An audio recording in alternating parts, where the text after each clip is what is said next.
Buenos días, hermanos.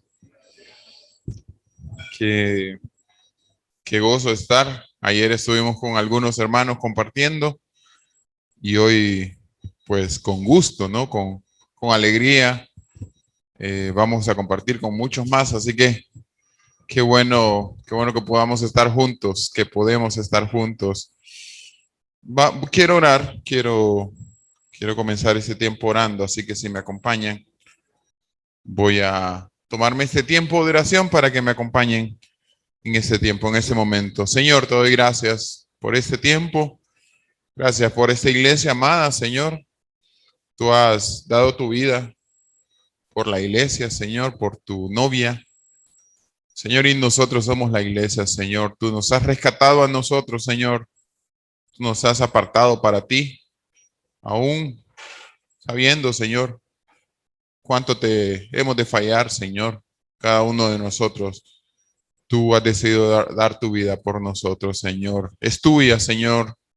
Tú la compraste, Señor. Tú obras en cada uno de nosotros, Señor, en tu iglesia. Y esa es nuestra oración, Señor. Esa es mi oración, que, Señor, sea tu palabra, tus instrucciones, Señor, tus ánimos, tu exhortación también, Señor, la que esta mañana pueda dirigir este tiempo, Padre. Gracias por tu amor y misericordia para con nosotros, Señor. En el nombre de Jesús. Amén. Ayer estábamos pensando un poco en el papel que tiene como hombre el hombre en el matrimonio. Y cuando Ariel me invitó, pues a mí me encanta hablar ese tema y no voy a hablar de eso exactamente ahorita. Sin embargo, creo que es necesario, ¿no? El papel que tiene el hombre en la familia, en el matrimonio, pero también es necesario el papel que tenemos en la iglesia, en la iglesia del Señor. Si bien realmente nosotros tenemos una responsabilidad muy grande como hombres, quiero compartir también que como miembros de la iglesia, nosotros tenemos una responsabilidad también muy grande. Y la meta hoy es poder aprender, poder entender cómo el Señor nos llama a seguir esforzándonos. Pueden fijarse en la portada de alguien que está esforzándose por llegar a un punto alto, y esa es la meta. No es alguien que no ha empezado la carrera, no es alguien que ya ha estado corriendo o ha estado animado corriendo, llegando, queriendo llegar a una meta. Pues como iglesia yo creo que ustedes también han tomado ya algún tiempo preparándose y queriendo llegar a esa meta o queriendo seguir alcanzando esa meta. No es que un día no lo vamos a lograr, sí lo vamos a lograr. Sin embargo, mientras tanto, nosotros necesitamos seguir esforzándonos. Y lo que quiero hacer hoy es traer palabras de ánimo a la iglesia, traer palabras de exhortación y de ánimo, ¿verdad? A través de la palabra del Señor. Pues yo conozco a muchos o algunos hombres de la iglesia, otros todavía no, falta conocer. Estaba pensando en que creo que Ariel me va a tener que invitar un viernes a compartir en el Ministerio de Hombres para poder conocer a aquellos que todavía no conozco muy bien, pero yo creo que necesitamos nosotros como iglesia seguir esforzándonos en alcanzar la meta del Señor. Quiero darles un poco de contexto. Vamos a estudiar el libro de Segunda de Timoteo, capítulo 2, y Pablo, pensando en el contexto de la carta, está animando a Timoteo. Pablo había dejado en uno de sus viajes, había dejado a Timoteo en una ciudad, en la ciudad de Éfeso, para poder compartir, para poder dirigir esta iglesia. Pero aparentemente Timoteo se había desanimado. Normalmente llamamos a esta carta como una carta pastoral, porque Timoteo era un pastor o un líder en la iglesia.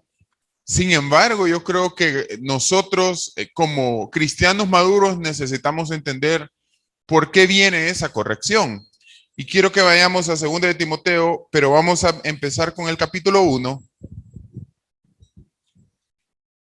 porque quiero que miremos pensando, ¿verdad? Podríamos leer la primera carta y yo creo que sería necesario leerla para poder entender el por qué Pablo habla lo que va a hablar en el capítulo 2. Pero vamos a quedarnos simplemente con el primer capítulo de Segunda de Timoteo y vamos a entender algunos puntos del por qué Pablo le dice esfuérzate o sigue esforzándote, pensando en el capítulo 1 y comienza en el versículo 3 de Segunda de Timoteo, capítulo 1.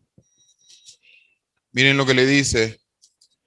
Los primeros dos versículos son los versículos que se dedica a saludar y el saludo de la carta, pero en el versículo 3 dice, doy gracias a Dios, al cual sirvo desde mis mayores con limpia conciencia, de que sin cesar me acuerdo de ti en mis oraciones noche y día. Pablo le decía a Timoteo, estoy orando por ti.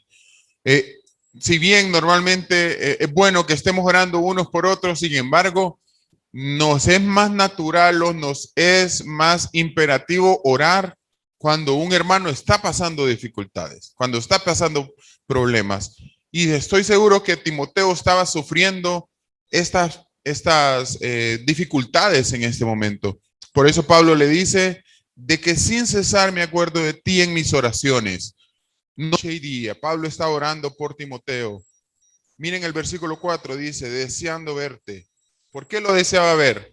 Al acordarme de tus lágrimas para llenarme de gozo. Timoteo estaba, o por lo menos había mostrado, la última vez que había estado con Pablo, había mostrado lágrimas. Cuando lloramos normalmente, cuando estamos sufriendo alguna dificultad, cuando estamos padeciendo por algo. ¿Por qué les digo esto? Vamos a tratar de entenderlo mejor. Timoteo estaba con lágrimas.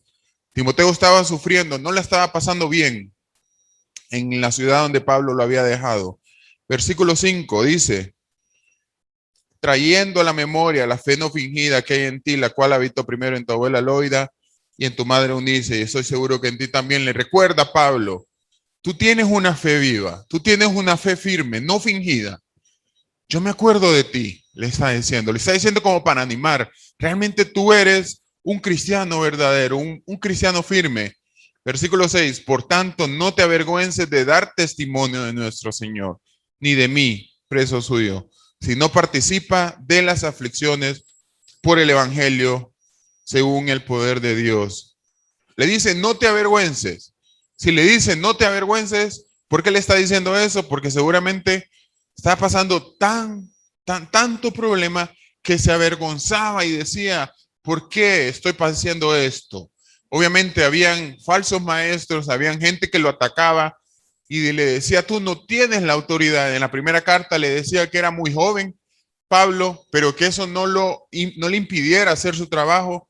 Seguramente uno puede decir, bueno, soy muy joven para liderar una iglesia, soy muy joven para trabajar en el ministerio, para servir. No estoy hablando de tiempo completo, estoy hablando de una manera de servir en la iglesia. Y aquí le dice Pablo, no te avergüences, no te avergüences, sigue dando testimonio de nuestro Señor, sigue dando testimonio de mí. Tú me conoces, tú sabes cuán preparado estás. Dice, si no participa de las aflicciones, esas aflicciones que están sucediendo ahora, le dice, vienen del Señor, no te avergüences. Estas aflicciones van a fortalecerte en el poder de Dios. Esto es lo que está pasando. Versículo 8, perdón, versículo 9. Quien nos salvó y llamó con llamamiento santo. Perdón, en el versículo 7 había algo más todavía que lo había omitido. Porque no nos ha dado Dios espíritu de cobardía, sino de poder, de amor y de dominio propio. Pablo estaba diciéndole a Timoteo, seguramente te estás acobardando ante lo que está pasando. No nos ha dado Dios un espíritu de cobardía, nos ha dado un espíritu de poder. ¿Se fijan? De repente cuando pensamos en lo que Pablo está haciendo con Timoteo, no pensamos como en una reprensión. Sin embargo, cuando lo estudiamos, aparentemente Timoteo era uno como nosotros. Se acobardaba, se intimidaba, tenía temor, tenía vergüenza. Era muy joven, de repente se achicaba ante otros. Eso es lo que está pasando. Y Pablo lo está recordando, Pablo lo está animando de esta manera, que Dios nos había escogido, dice el versículo 9. Dios te escogió para este momento. Hermano, Dios nos escogió para ser parte de la iglesia. Él nos escogió con un propósito. Si nosotros no estamos cumpliendo nuestra labor, le estamos fallando a Dios, no le estamos fallando a los pastores, no le estamos fallando a nadie más, no le estamos fallando a la iglesia, le estamos fallando al Señor. Él nos ha escogido para eso. Versículo 12 dice, por lo cual asimismo padezco esto, pero no me avergüenzo. Nuevamente, ¿no? Le está diciendo, mírame a mí, yo estoy sirviendo al Señor, no me avergüenzo, porque yo sé a quién he creído y estoy seguro que es poderoso para guardar mi depósito para aquel día. Y esta palabra la vamos a entender un poquito más adelante. Estoy seguro que es poderoso para guardar mi depósito. Estoy seguro que yo estoy en sus manos, que yo estoy guardado por él. Versículo 15 al 18 dice, ten cuidado, no vayas a hacer que me abandones o abandones tu fe. Y da el ejemplo de tres personas. Dos lo abandonaron, dice. Dos amaron más al mundo. Uno no. Uno le ayudó. Uno lo soportó. Uno le confrontó y le dio la gracia. Le fortaleció. Pero dos no. Y ahí dicen los nombres. Los invito a leer después. Pablo le está diciendo a Timoteo, no vaya a ser que tú también te avergüences y abandones la fe. Ese es el peligro. Cuando no estamos haciendo nuestra labor, cuando no estamos cumpliendo el llamado del Señor, podemos apartarnos. Vamos a ser peores que un incrédulo. Nos vamos a apartar. Es como que demos vuelta atrás. Y nuestro postrer estado va a ser peor que el primero. Tengamos cuidado. Por eso, pensando en todo eso, Pablo le dice en el capítulo 2, versículo 1, tú pues, hijo mío. Le dice, tú pues, tú no eres así.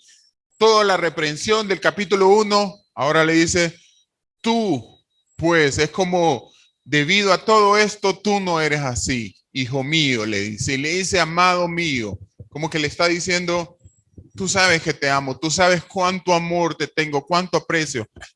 No pareciera, ¿no? Que toda la reprensión que hubo en el capítulo 1, no pareciera que Pablo lo ama de esta manera, pero realmente cuando nosotros amamos a alguien, nosotros le vamos a decir sus debilidades, porque queremos verlo crecer, porque queremos verlo cumpliendo el ministerio del Señor.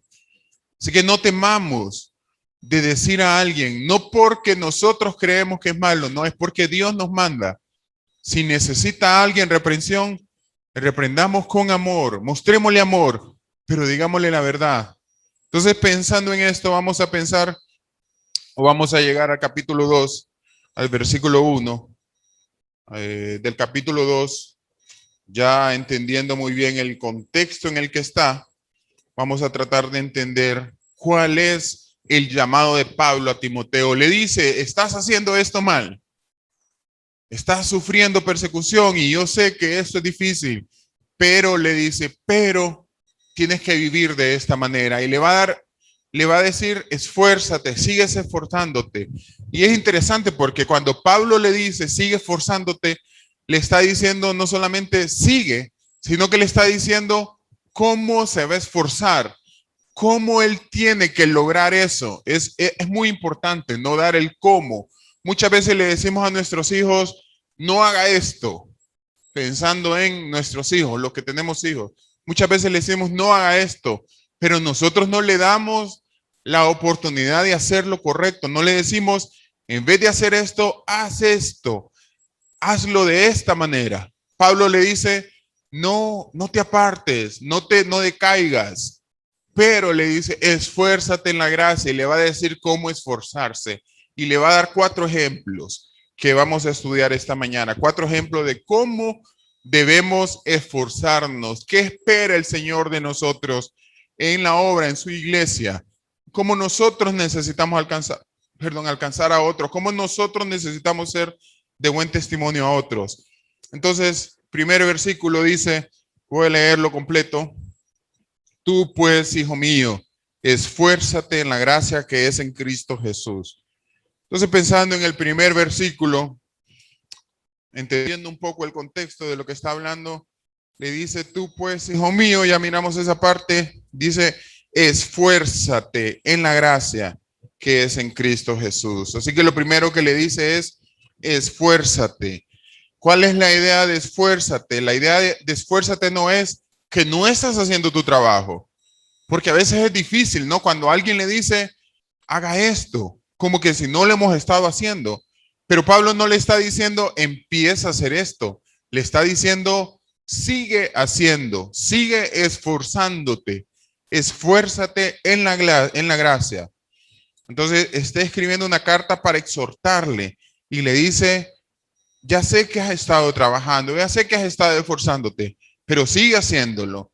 Y Pablo le anima a seguir adelante en la gracia, que es algo que debe hacer para Dios, que es algo que Dios le va a recompensar. Seguramente Pablo le estaba animando a Timoteo como Dios animó a Josué en Josué 1, 7 y 8. Y yo sé que ustedes ya conocen el versículo, pero vamos a tratar de ir a Josué. Vamos a Josué capítulo 1.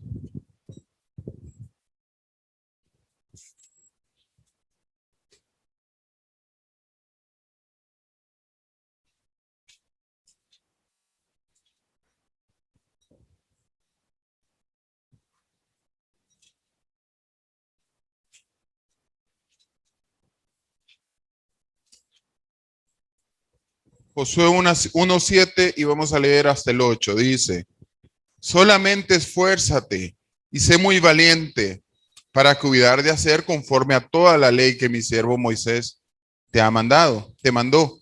No te apartes de ella, ni a diestra ni siniestra, para que sea prosperado en todas las cosas que emprendas. Nunca se aparte de tu boca este libro de la ley, sino que de día y de noche meditarás en él, para que guardes y hagas conforme a todo lo que en él está escrito. Porque entonces harás prosperar tu camino y todo te saldrá bien. Miren el versículo 9 también. Mira que te mando que te esfuerces y seas valiente.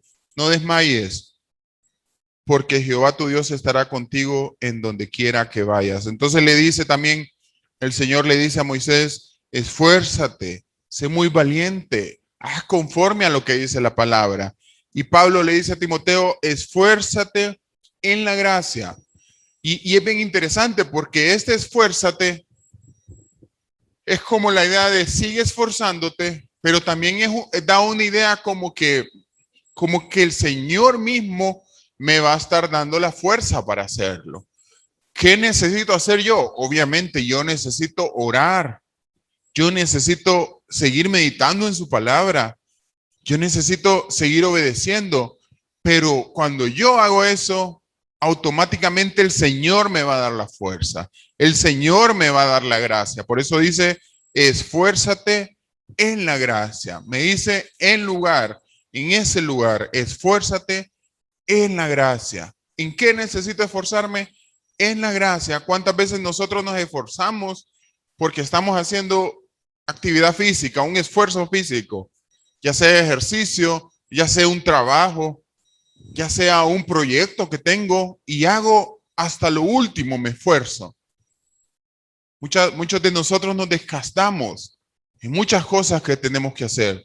Sin embargo, cuando nos toca esforzarnos en la gracia del Señor, no damos nuestro esfuerzo, no damos nuestro mayor potencial. Pero Pablo le está diciendo a Timoteo: esfuérzate en la gracia que es en Cristo Jesús. Nos dice en dónde debo esforzarme. No debo esforzarme en algo más, aunque bien lo hago muchas veces en muchas cosas. Sin embargo, debo esforzarme en la gracia que es en Cristo Jesús. Ahí es donde yo necesito esforzarme. Y para entender muy bien esta parte, vamos a Juan, vamos al Evangelio de Juan, Juan capítulo 1.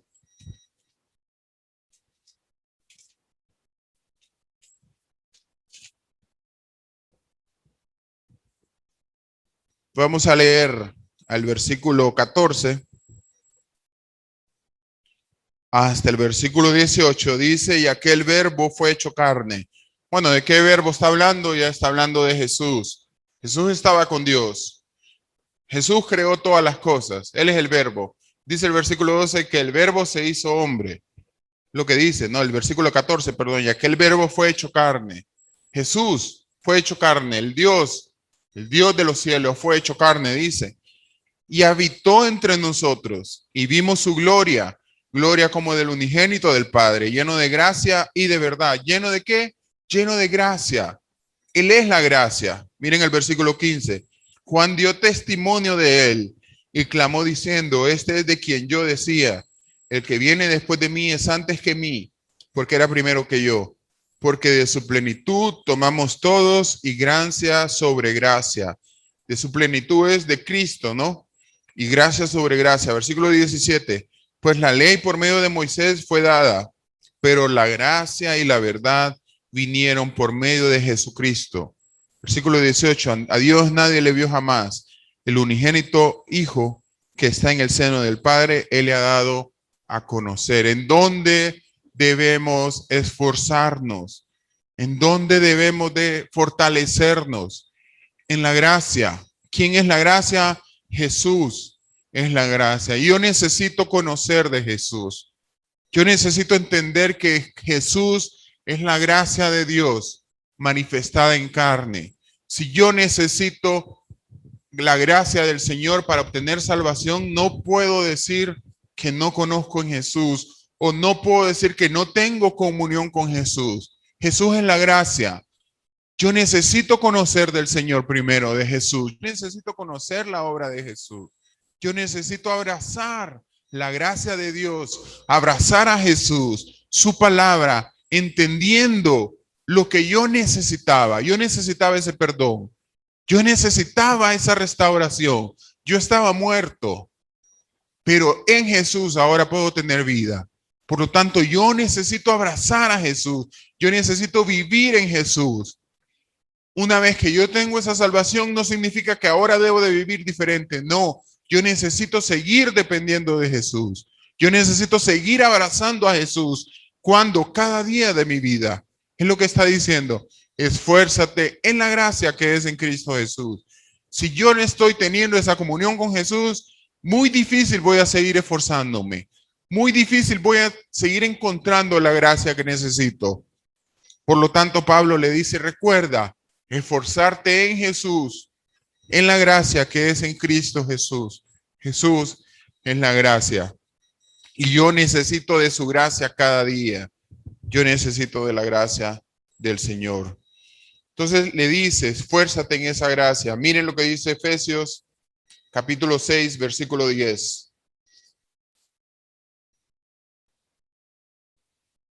Efesios capítulo 6, versículo 10 dice, por lo demás, hermanos míos, fortaleceos en el Señor y en el poder de su fuerza. ¿Cómo me fortalezco? En el Señor, en el poder de su fuerza.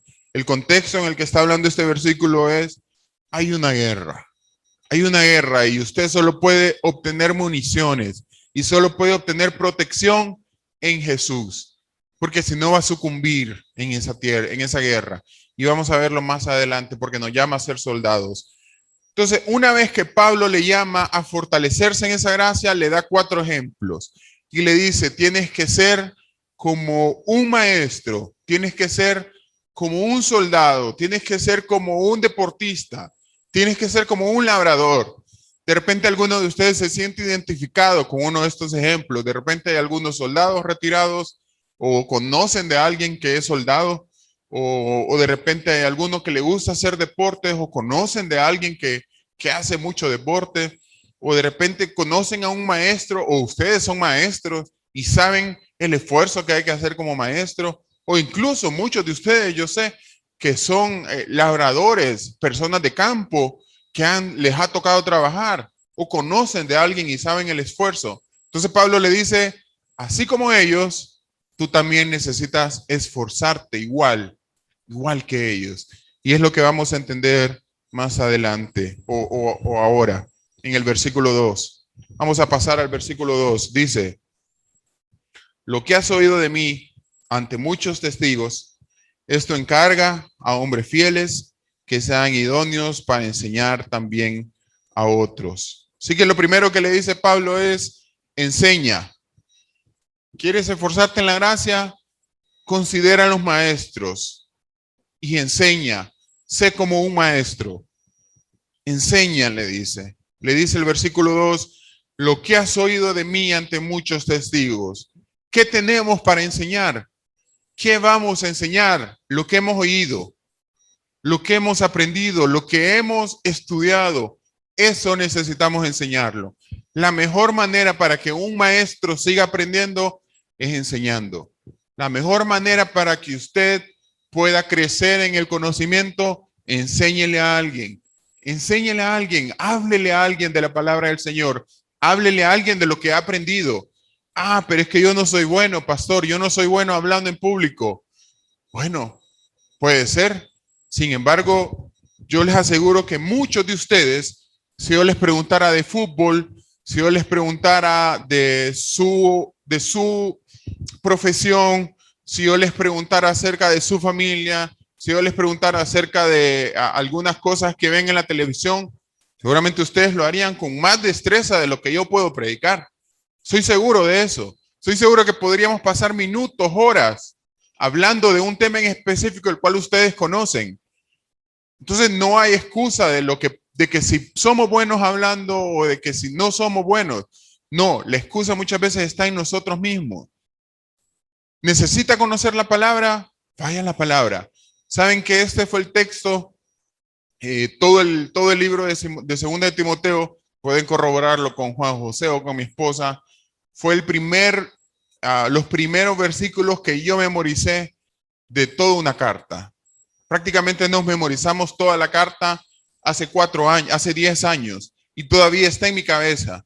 Yo soy malo para memorizar, yo soy contador, a mí me encantan los números, a mí me pregúntenme de números, pero yo estudié contaduría pública porque yo no quería memorizarme nada. Yo no quería memorizar teoría porque yo considero que no soy bueno. Sin embargo, tenía que repetir estos versículos, repetir una y otra y otra. Yo le aseguro que si usted 30 días, los 30 días que tiene un mes, usted lee un capítulo de la Biblia, usted se va a aprender, usted va a poder manejar ese capítulo. Todo lo que le pregunten. No estoy diciendo en cuanto a enseñar, estoy diciendo en cuanto a saber. Si usted lee un capítulo diario de un versículo de un libro de la Biblia y lo lee una y otra vez hasta por 30 días, yo le aseguro que usted lo va a manejar. Sin embargo, muchas veces nosotros tenemos la excusa de decir, no, yo no soy bueno. Yo no soy bueno haciendo eso, pastor. Pablo le llama a Timoteo y le dice, enseña lo que has oído de mí ante muchos testigos.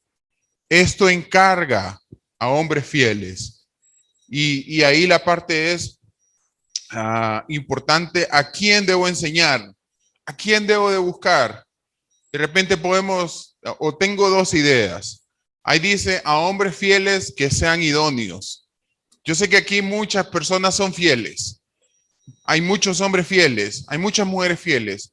Y no es la idea de infidelidad matrimonial, no está hablando de eso. La fidelidad tiene que ver con el hecho de que yo un día le juré a mi esposa cuidar de ella y le juré guardarme exclusivamente para ella. La fidelidad tiene que ver con lo que yo me comprometo a hacer. Si yo digo voy a la iglesia, voy a ir constantemente a la iglesia.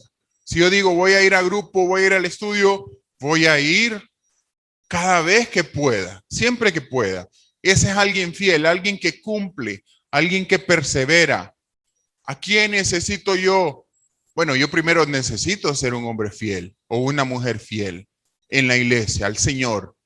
Entonces está hablando de una persona fiel y está hablando de una persona idónea. Por lo tanto, yo necesito comprometerme a enseñarle a aquellos que son fieles, que están constantemente aquí, a aquellos que quieren escuchar, a aquellos que esperan que nosotros hablemos, a aquellos que son idóneos. ¿Qué necesito hacer? Bueno, hablarle de la palabra del Señor. Ahí la idea ante muchos testigos es que no tenemos excusa. Muchos saben lo que nosotros hemos estudiado, lo que hemos aprendido. Con que hayamos tomado una prédica aquí, 2 prédicas, el 1 a 1, ya es algo que ya tengo en mi corazón y que ya tengo en mi mente y que yo puedo reproducirlo y que yo puedo darlo a otros. No tengo excusa. Cuando entonces, ¿a quién necesito enseñar? Dice, a hombres fieles. Es la idea de constantes, a hombres de palabra, a hombres que en realidad se comprometen. ¿Es usted una persona comprometida? ¿Es usted una persona de palabra que usted dice, yo voy a llegar mañana y ahí voy a estar? ¿Realmente me conocen a mí así? O a veces digo, no, si es Eduardo, no se preocupen, si Eduardo siempre dice eso, pero llega 30 minutos tarde, o no llega, o después se termina arrepintiendo. Yo era uno de esos. Sin embargo, el Señor ha orado para que yo pueda ser fiel. Entonces, es alguien de palabra, es alguien que no tiene engaño. Y un hombre idóneo es un hombre calificado, capacitado, eficiente. ¿Saben literalmente qué significa idóneo? Significa que da el ancho, que lo que usted lo pone a hacer, él lo va a hacer. Él es idóneo para eso. Él busca la manera, él resuelve. ¿Es usted una persona idónea? ¿Es usted una persona que se compromete, es fiel, pero también ayuda en lo que necesitan ayudar? ¿Soy yo una persona fiel? ¿Soy yo una persona idónea? Es lo que dice el versículo, para enseñar también a otros. Yo necesito ser un maestro. Yo necesito enseñar a otros. Si no hay oportunidad, voy a donde el pastor, voy a donde los líderes y diga, pastor, quiero aprender, ayúdeme, enséñeme. Quiero llevar el evangelio a mi familia. Quiero llevar el evangelio a mis compañeros de trabajo. Quiero llevar el evangelio a otros. Ayúdeme. Necesito hacerlo. Y voy a empezar a estudiar, voy a empezar a aprender y a crecer. Así que lo primero que le dice Pablo es, esfuérzate como un maestro. Lo segundo que le dice, versículos 3 y 4, tú pues sufre penalidades como buen soldado de Jesucristo. Ninguno que milita se enreda en los negocios de la vida a fin de agradar a aquel que lo tomó por soldado. Lo segundo que le dice es, milita, sé como un militar, comprométete, esfuérzate en comprometerte. Y aquí pueden haber 2 ideas. Lo primero es lo que dice del militar en el versículo 3, sufre penalidades, sufre penalidades. Llegan momentos difíciles. Ustedes pueden imaginarse a un soldado que está en una guerra y que de repente dice, no, hoy no quiero ir, hoy no quiero levantarme a pelear. Hoy no quiero comprometerme a pelear. Saben, y yo le aseguro que si él se compromete a hacer eso, o si decide hacer eso, no va a pasar de ese día y va a morir porque no quiere pelear. Un soldado que se compromete a militar necesita estar listo, porque van a llegar momentos difíciles, van a llegar momentos de sufrimiento. Así que dice, participa de esas aflicciones, participa de esas aflicciones, comprométete, un soldado. Era lo que les decía, ¿no? Estamos en una guerra, es una guerra espiritual. El soldado se enlista para pelear una batalla, no puede ignorarla, no puede ignorar esa batalla el soldado. No puede quedarse en casa, no puede decir, no, mejor me voy a regresar a mi casa, no quiero estar en esta guerra ya. No, el soldado se comprometió y es increíble cómo el soldado puede dar la vida por su nación. Puede dar la vida y no le importa, no es que no le importa, pero realmente él tiene una meta. Él tiene una meta de poder dar su vida, poder pelear. No puede huir de la batalla porque entonces no será un buen soldado. Dice el versículo, ¿no? Tú pues sufre penalidades como buen soldado de Jesucristo. Buen soldado. No solamente hay que ser un soldado, hay que ser un buen soldado. Seguramente ustedes conocen a un familiar o a un amigo que es un buen soldado. Es muy correcto, está muy entregado. Dice Efesios 6:2. Perdón, Efesios 6:12. Vamos a Efesios 6:12.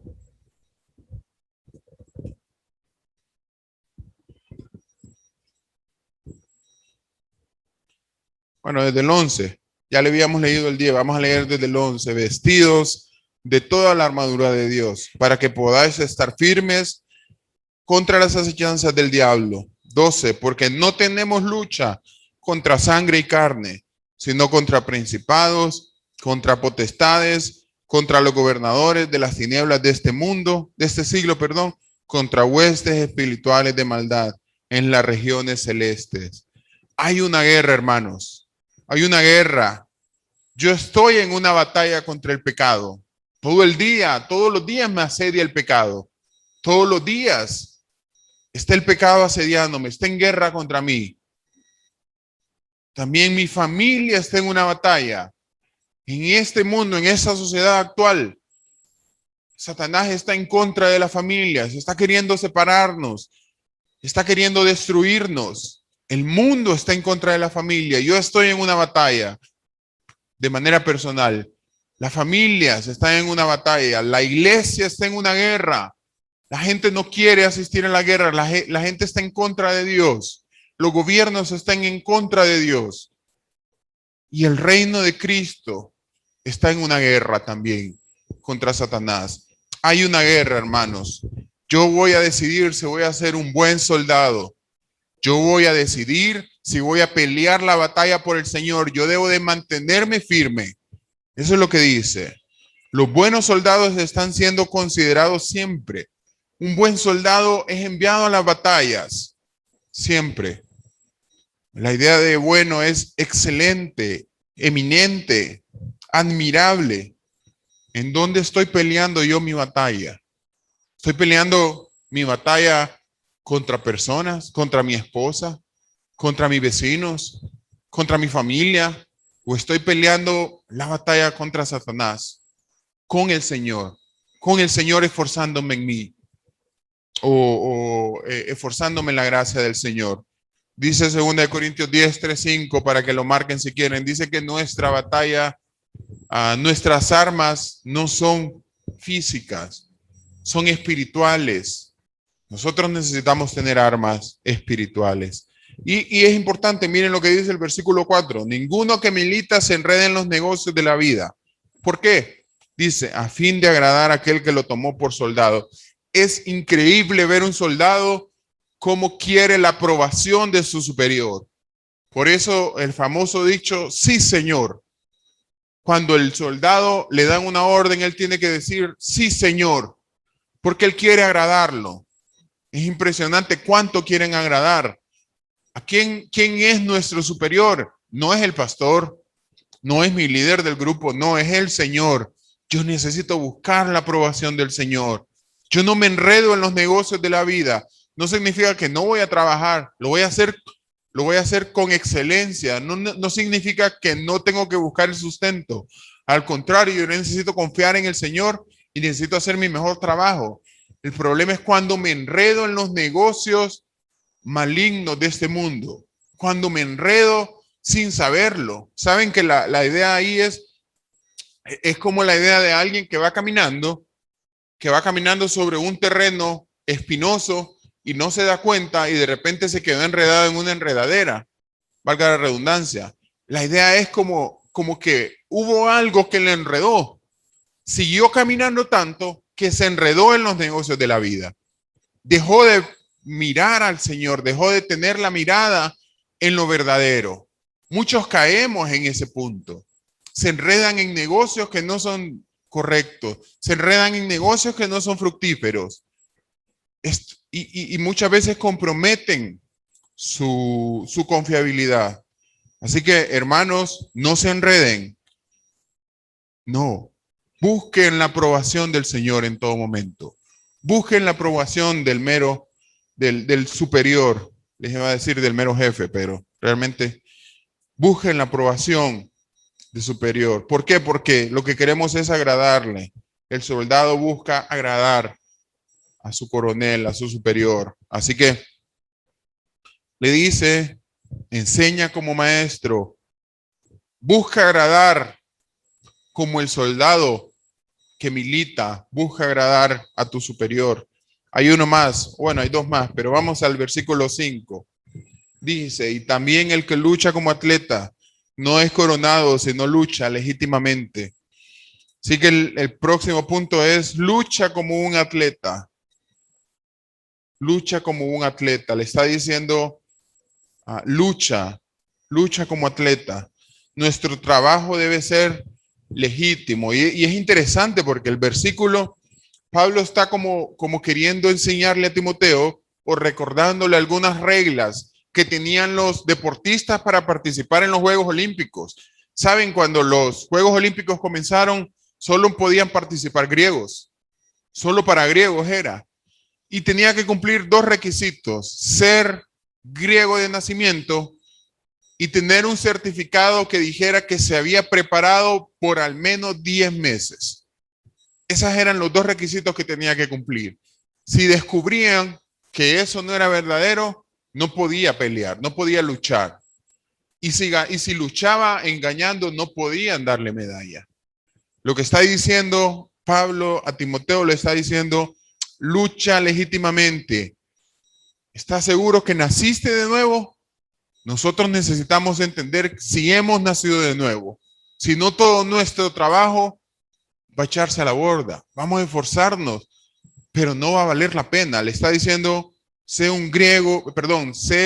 alguien nacido de nuevo. ¿Has nacido de nuevo? Tú has nacido de nuevo. Tú eres legítimo. Tú eres un verdadero hijo de Dios. Y le dice la segunda parte, la segunda idea, ¿estás capacitándote? ¿Estás aprendiendo?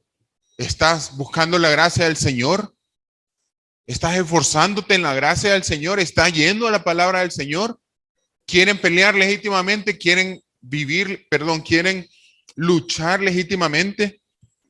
Hagamos lo que el Señor nos dice. Busquemos la palabra del Señor. Es lo que está diciendo. Peleemos legítimamente. Miren, 1 Corintios. Vamos a 1 Corintios 9.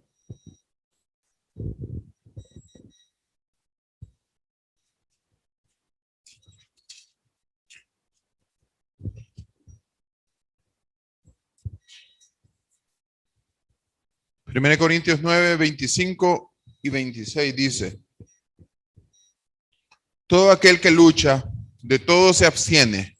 Ellos a la verdad para recibir una corona corruptible, pero nosotros una incorruptible. Así que yo de esta manera corro. No corro a la aventura, perdón. De esta manera peleo, no como quien golpea al aire. Entonces le está diciendo, ellos, los atletas, están peleando por una corona que se corrompe, que no dura, que no vale para nada en este mundo. Podría ser que muchos la consideren importante. Podría ser como muchos atletas muestran sus medallas, ¿no? Y muestran su récord olímpico. Sin embargo, nosotros tenemos una mejor corona y necesitamos seguir preparándonos. Dice, me encanta cuando dice, así que yo de esta manera corro. De todo se abstiene, dice, así que yo de esta manera corro la aventura. De esta manera peleo, no como quien golpea el aire. No es en vano, no está haciendo las cosas simplemente por hacer. Está entendiendo que hay un propósito en todo esto. Entonces Pablo también le dice a Timoteo, lucha como un atleta. Lucha. Sigue luchando, sigue preparándote. Esfuérzate, sigue corriendo la batalla. Sigue corriendo la carrera. Llegará el momento en el cual vas a lograr esa meta. Sigue corriendo. Sé disciplinado. Entonces, si ustedes se fijan, le está diciendo al maestro, esfuérzate como maestro, esfuérzate como soldado, esfuérzate como atleta. Y por último le dice, versículo 6, el labrador, para participar de los frutos, debe trabajar primero. Y ustedes seguramente conocen más esa profesión que yo. Sin embargo, lo poco que conozco, digo yo, esa gente se esfuerza mucho. Esa gente que trabaja, literalmente la palabra lavador aquí es alguien que trabaja la tierra. Es alguien que va a la tierra a trabajar. Y ustedes saben mejor que yo que no es algo de la noche a la mañana, que hay mucho trabajo que hacer, que hay que ir mucho tiempo antes, que hay que desvelarse, que hay que sufrir sol, hay que sufrir agua. Pero le está diciendo, el labrador se esfuerza, el labrador trabaja duro, es lo que está diciendo. trabaja mucho el labrador. Y aunque el labrador no tiene certeza que lo que está haciendo va a dar el mejor fruto, él tiene la confianza en Dios porque al final él decide, el Señor decide si vamos a obtener fruto bueno. Es más, a veces ni siquiera obtienen fruto. Cuando usted deja de hacer algo, seguramente no va a obtener el fruto deseado. Pero le está diciendo, el labrador para participar de los frutos necesita trabajar. Le espera mucho tiempo de trabajo. Hermanos, si nosotros queremos obtener fruto en nuestra vida espiritual, necesitamos trabajar mucho. Necesitamos esforzarnos mucho. Necesitamos buscar mucho del Señor. Es lo que está diciendo el labrador. Hace todo eso y depende el resultado del Señor mismo. El punto acá no es recibir fruto, pero entendemos también que el Señor da el fruto que necesitamos. Pero el propósito aquí es trabajar duro, trabajar mucho, trabajar en la obra del Señor. ¿Vendrán los frutos? Claro que sí. Dice 1 Corintios 15:58 que Dios va a dar. Leámoslo mejor. Vamos a 1 Corintios 15:58. Ya estamos terminando. 1 Corintios 15:58 dice: Así que hermanos míos amados, estad firmes y constantes, creciendo en la obra del Señor, siempre sabiendo que vuestro trabajo en el Señor no es en vano. Nuestro trabajo, si estamos haciendo las cosas en el Señor, dice, no es en vano. Necesitamos seguir firmes, trabajando para el Señor. Ahí vamos a obtener el mejor tesoro. Ahí vamos a obtener la mejor inversión. Ahí vamos a obtener los mejores réditos. Necesitamos seguir sirviendo al Señor con todo lo que Él nos ha dado. Van a venir los frutos. Estamos claros de eso.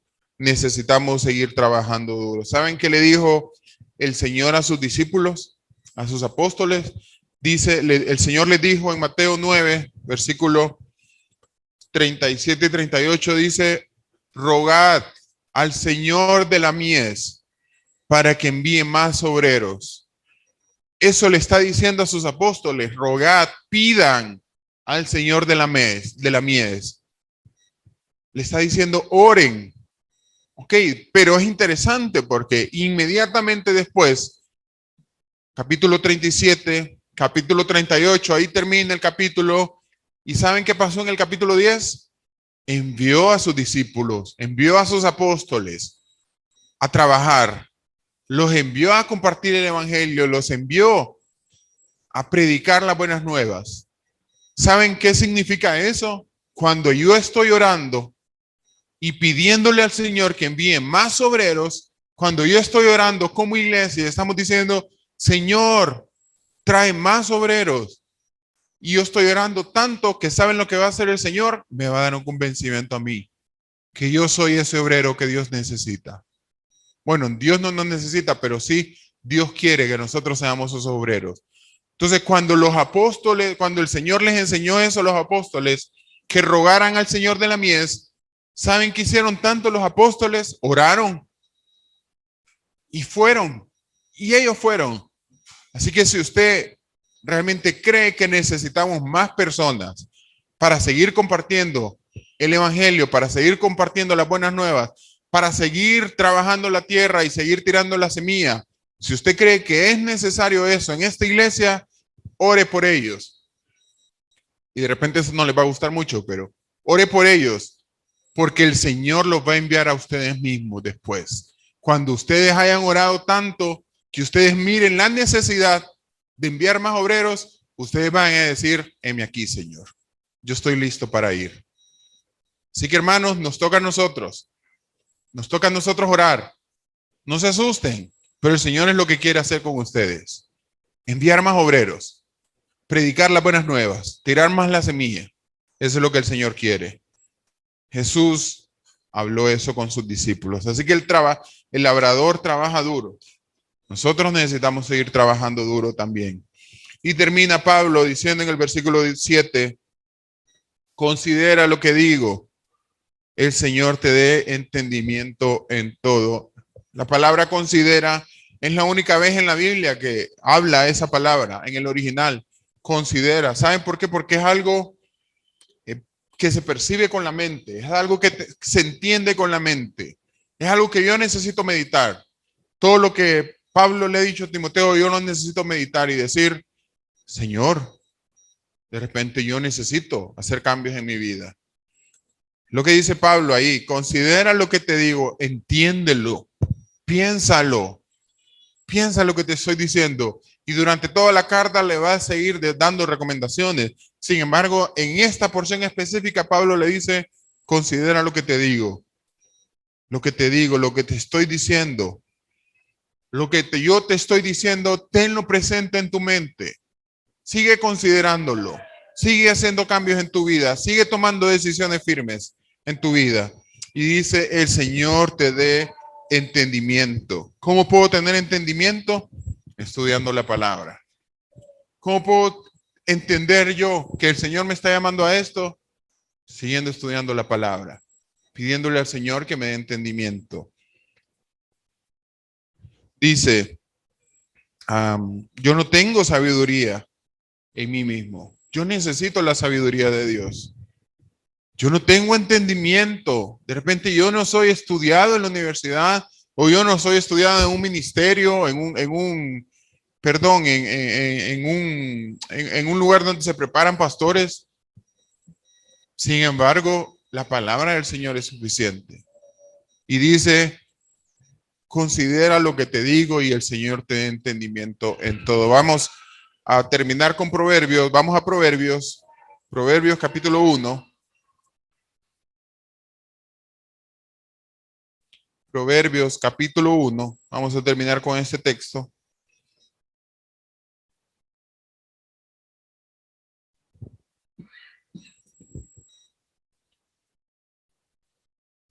Proverbios capítulo 1, versículo, vamos a leer desde el versículo 20 hasta el versículo 22. Miren lo que dice. Capítulo 1, versículo 20 al 22. La sabiduría clama en las calles, alza su voz en las plazas, clama en los principales lugares de reunión. En las entradas de las puertas de la ciudad dice sus razones. ¿Hasta cuándo, simples, amaréis la simpleza?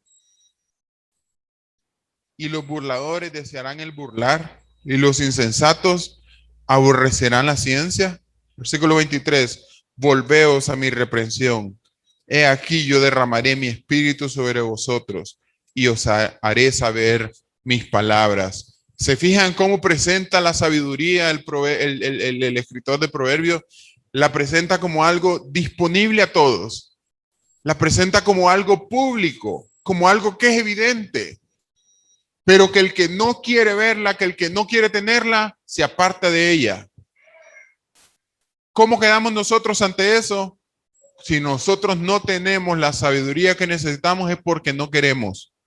No es porque no podemos obtenerla, no es porque es privada para algunos, para los pastores o para los líderes. No, ahí dice, es algo público, está en las plazas, es evidente. Sin embargo, hay muchos que no quieren obtener esa sabiduría porque no van a la palabra del Señor. Por eso Pablo le dice nuevamente, considera lo que te digo y el Señor te dé entendimiento en todo. Y si tengo falta de sabiduría, pídala a Dios. Él la da abundantemente, no tenemos excusa. Hermanos, necesitamos seguir esforzándonos. Necesitamos seguir trabajando, necesitamos seguir orando. Si usted ha escuchado este mensaje hoy, si el Señor le ha permitido escuchar este mensaje hoy, es una reprensión para mí, una reprensión para los pastores, una reprensión para la iglesia. Todos estamos ahí. Necesitamos seguir esforzándonos, necesitamos seguir trabajando, necesitamos seguir clamando por ayuda al Señor, pero necesitamos hacerlo ya pronto. Vamos a terminar orando. Gracias, Señor, por tu amor y tu misericordia y tu bondad, Señor. Necesitamos mucho de ti, Señor. Necesitamos mucho tu gracia, tu poder, Señor, tu espíritu, Padre, en nuestra vida. Y es por eso, Señor, que clamamos a ti, Señor, que venimos ante ti, Señor. Nos presentamos delante de ti, Señor, a rogarte que seas tú dándonos entendimiento, Señor, y gracia y fuerza para seguir meditando en tu palabra, Padre. Gracias por tu bondad, Señor. Danos fuerza, Señor. No dependemos de nosotros mismos, Señor, danos fuerzas. Pero, Señor, que esas fuerzas que nos das, Señor, sean para trabajar en tu obra, Señor, para servir en tu obra y en tu ministerio. Y que gozoso, Señor, cuando nos presentemos delante de ti podamos decir, Señor, lo hemos hecho todo para ti. Y que nos podamos presentar, Señor, con gozo, Padre, contentos, sin nada, sin que hemos dejado nada atrás, Padre. Te lo ruego, Señor, y ayúdanos en el nombre de Jesús. Amén.